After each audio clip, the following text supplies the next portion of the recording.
Ganito ka ba mag-isip? Baka kaya lagi kang pagod. Aha! Minsan, sa buhay natin, sa mga pagsubok na nararanasan natin, kung ano-ano yung mga tumatakbo sa isip natin. Halimbawa, hindi ko kaya. Wala na akong magagawa. Kailangan perfecto. Ano kayang iniisip ng iba sa akin? I'm not good enough. Hindi ako kasing galing ng iba. Dapat ganito. It should be like this. It must be like this. Yung mga iniisip natin na yun yung mga bagay na hindi nakakatulong sa atin.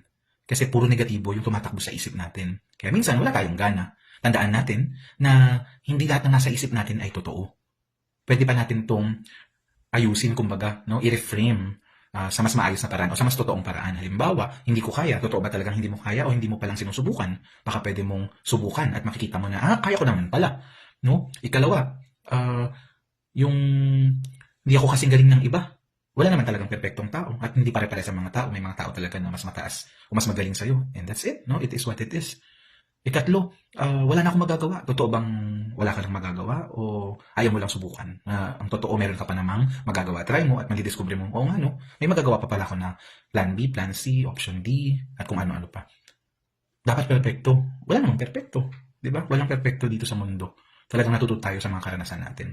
At kung talagang hindi mo na makontrol, may mga mental health professionals na maaaring makatulong sa atin tulad ng counselor, psychologist, and psychiatrist para maproseso natin at patulungan tayo paano mapapamahalaan